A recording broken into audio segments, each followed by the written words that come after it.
नमस्कार दोस्तों, मैं जीतू कानपुर से। जैसा कि अपने चारों तरफ कहीं न कहीं कुछ ऐसी घटनाएँ होती रहती हैं, जिसके बारे में हमें नहीं पता चलता है और हमारी ज़िंदगी यूँ ही चलती रहती है। लेकिन जिसके साथ होती है, वो ज़िंदगी भर उन लम्हों को कभी भुला नहीं पाता है। कहानियाँ अच्छी भी होती हैं, कहानियाँ ख़राब भी होती हैं। कई कहानियाँ ऐसी होती हैं जो हमें हँसाती हैं और कई कहानियाँ ऐसी होती हैं जो हमारे समाज में इतना डर का माहौल पैदा कर देती हैं कि जो ज़िंदगी भर हमारे ज़हन से नहीं निकलती है। आज हम ऐसी एक कहानी लेकर आए हैं जो हमारे सोर्सेस हमारी टीम से पता चली है और वो कहानी है अनवरगंज फाइल्स के नाम से। अनवरगंज का एक स्कूल जो कि अनवरगंज में बहुत फेमस है। कई स्कूल ऐसे होते हैं जो फेमस होते हैं पढ़ाई के लिए, अच्छे चाल चलन के लिए, लेकिन वो स्कूल फेमस है एक हॉरर स्टोरी के लिए। वो हॉरर स्टोरी इतनी ज़्यादा पॉपुलर है लेकिन आज भी पन्नों में कैद है। मैं कानपुर का हूँ, बहुत उसके तफ्तीशी से मैंने उसके बारे में जाना है, समझा है, तब आज मैं ये कहानी आपके लिए लाया हूँ उस अनवरगंज स्कूल की, जिसको आप सुनेंगे और खुद रियलाइज़ करेंगे। और कमेंट करके ज़रूर बताइएगा कि आपको कहानी कैसी लगी और ज़्यादा से ज़्यादा इस कहानी को शेयर और सब्सक्राइब कीजिएगा। तो कहानी शुरू होती है अब। एक लड़का था प्रांजुल शुक्ला, जिसने बीएड किया था और बीएड करने के बाद वो अपने खर्चे जो है मिडिल क्लास फैमिली से था, तो वो अपने खर्चे चलाने के लिए ट्यूशन वगैरह पढ़ाता था और कई जगह उसने जॉब का ट्राई किया। जाहिर सी बात है, बीएड किया होगा, टीचर होगा तो वो टीचर लाइन की ही नौकरी ढूंढेगा। तो उसने ऐसे कई जगह उसने इंटरव्यू के लिए पेपर लगाए हुए थे। तो एक दिन उसके पास एक फ़ोन आया कि सर, आपने इंटरव्यू के लिए आपने पेपर दिए हुए हैं, तो आपको सेलेक्ट कर लिया गया है स्कूल में। तो वो एकदम से खुश हुआ कि फिर उसने पूछा कि अचानक कि मैंने तो बहुत जगह दिया था, किस स्कूल में मुझे सेलेक्ट किया गया है? तो उन्होंने बताया कि अनवरगंज आपको आना है, अनवरगंज प्राइमरी स्कूल, वहाँ पे आपको पता चल जाएगा, आप आइएगा, टीचर से मिलिएगा, वहीं पे आपका सिलेक्शन हुआ है। तो जब पहली नौकरी रहती है तो बड़ा एक्साइटेड मामला होता है कि जो टाइम 11 बजे का दिया जाता है, अक्सर सर्दियों का टाइम था तो उस टाइम पे जो प्राइमरी स्कूल थे वो 12 बजे से चालू होते थे, 4:30 बजे ख़त्म हो जाता था। तो प्रांजुल जो है वो वहाँ पे 10:30 ही बजे पहुँच गया। 10:30 बजे पहुँचने के बाद उसका टाइम निकल रहा था कि जल्दी से स्कूल के टीचर वगैरह आएँ, स्कूल खुले तो हम इंटर करें, अपनी क्लास लें, समझें। तो काफ़ी टाइम वो खड़ा रहा, लेकिन उसने देखा कि स्कूल, एक्चुअल में मैं बताना चाहूँगा वो स्कूल नहीं, वो एक बंगलो है। स्कूल तो उसको लोग बोलते हैं लेकिन वो एक बंगलो है, बंगलो के नाम से ही वो फेमस है। वो प्राइमरी स्कूल बहुत से लोग कानपुर में जानते हैं अनवरगंज स्कूल के बारे में, तो उसको बंगलो भी बोलते हैं। वो खड़ा रहा, चाय पीता रहा बाहर चाय की टपरी पे। उसने देखा बच्चे भी बहुत कम आए और टीचर भी 2 3 4 आए, तो थोड़ा सा उसको अजीब सा लगा, लेकिन आदमी जानते हैं एक्साइटेड है, तो पहली नौकरी है। तो आदमी टाइम कटा, देखा गाड़ी रुकी, प्रिंसिपल आया, प्रिंसिपल लेडीज़ थी, एक एजेड करीबन 70 साल के आसपास रही होगी, 65-70 साल। वो गई प्रिंसिपल रूम में, तो पीछे पीछे से प्रांजुल भी गया। जाने के बाद उसने दरवाजे को नॉक किया, बोला मे आई कम इन मैम? तो मैम के अंदर से आवाज़ आई, यस कम इन।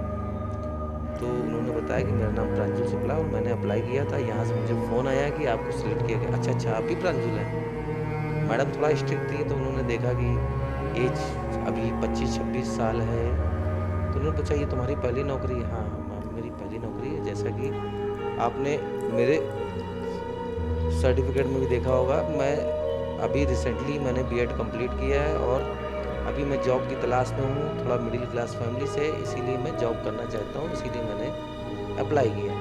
मैडम ने कहा ठीक है, देखिए ये स्कूल प्राइमरी स्कूल है, यहाँ छोटे बच्चे हैं और आपको थोड़ा सा सिंसियर बन के रहना पड़ेगा, किसी बच्चे को आपको डांटना नहीं है ना। और एक चीज़ और ध्यान रखना है कि यहाँ की फैकल्टी से और किसी बच्चों से कुछ भी फालतू की बात नहीं करनी, ना पूछना है, ना कुछ आपको अपने बारे में बताना है, सिर्फ आपको अपने काम से काम रखना है। यानी आप सिर्फ पढ़ाने आए, सिर्फ पढ़ाइए, बाकी यहाँ पे क्या हो रहा क्या नहीं हो रहा इससे आपको कोई मतलब नहीं होना चाहिए। क्योंकि आजकल लोग अपनी जॉब से ज़्यादा दूसरों के बारे में जानना चाहते हैं कि क्या हो रहा क्या नहीं हो रहा। थोड़ा मैडम का जो रवैया था उसको थोड़ा सा ज़्यादा स्ट्रिक्ट लगा। वो कुछ उसने यस मैम, हाँ मैम, नो मैम करके अपने टाइम को काटा, क्योंकि पहली जॉब थी, उसको ये था कि क्लास लेनी है।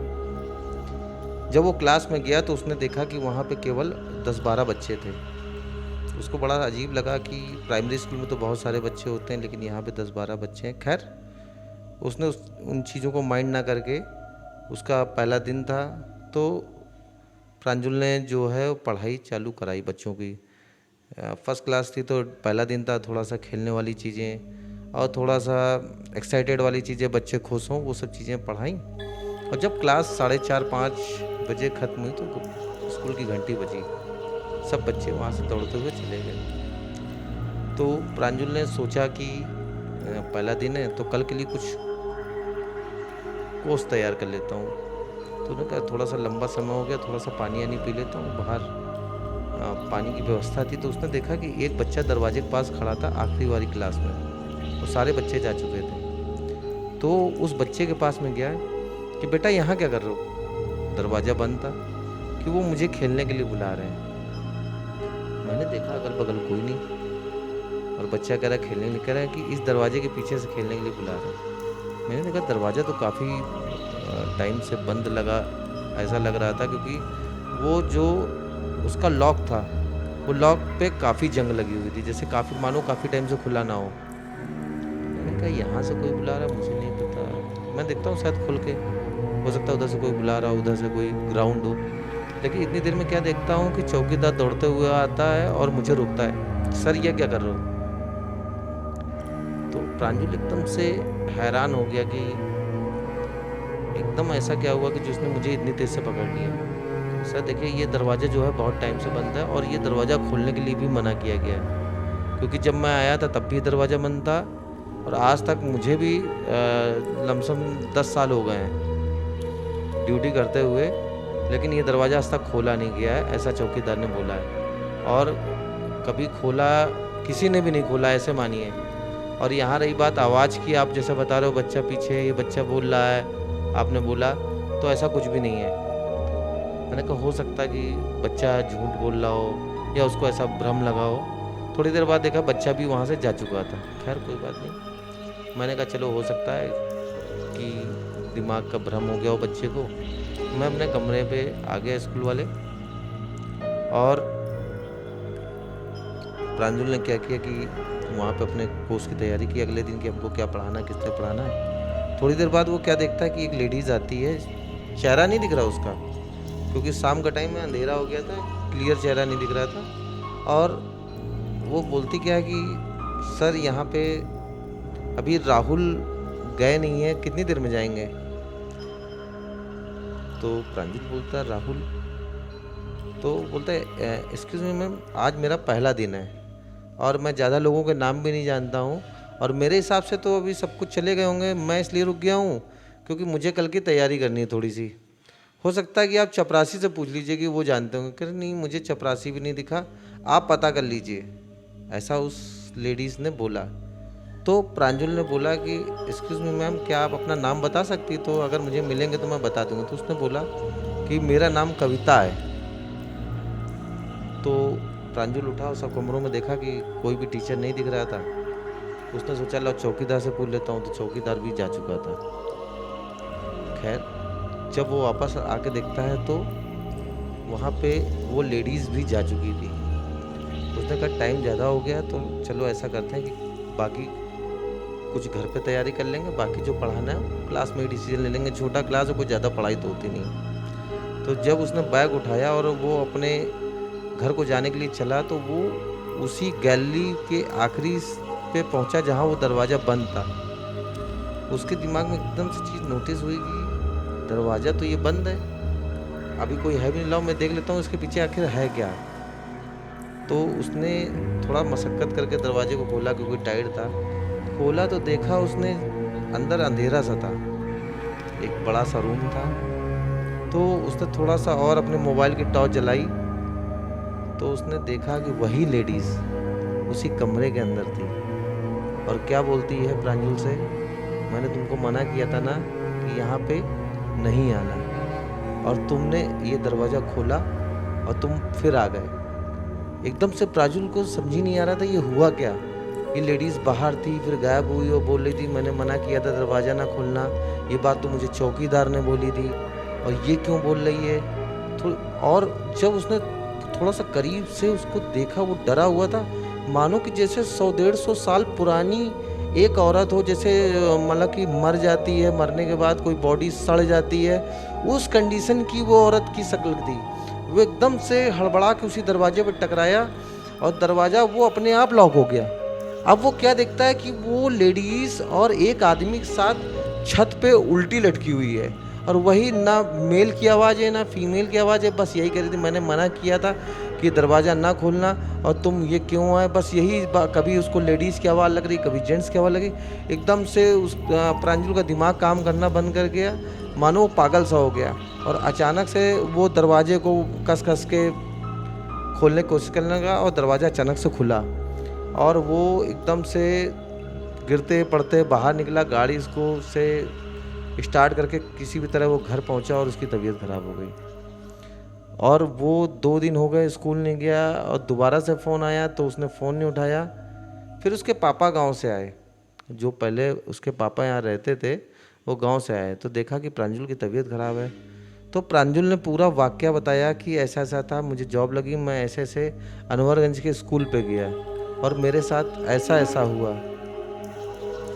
तब उनके पिताजी ने बताया कि ये जो तुम्हारे साथ हुआ है, ये 10 साल पहले भी कई लोगों के साथ मैं सुन चुका हूँ, और वो स्कूल एक हॉरर स्कूल है।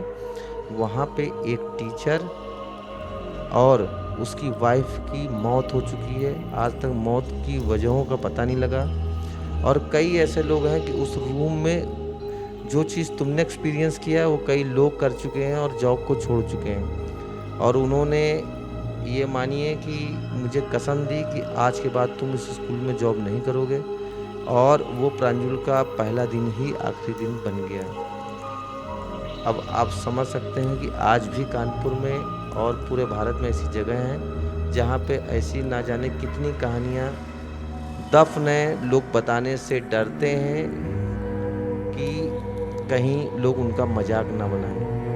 हालांकि मैं कानपुर से हूँ, मैंने खुद उस स्कूल को देखा है, समझा है, लोगों की दबी आवाज़ से कहानी को सुना है। लोग सामने आने से कहने से डरते हैं, बताने से भी लोग उनका मजाक उड़ाएंगे, लेकिन ये हकीकत है। अगर आप इस स्टोरी के बारे में जानना चाहते हो तो आप गूगल पे भी सर्च कर सकते हैं।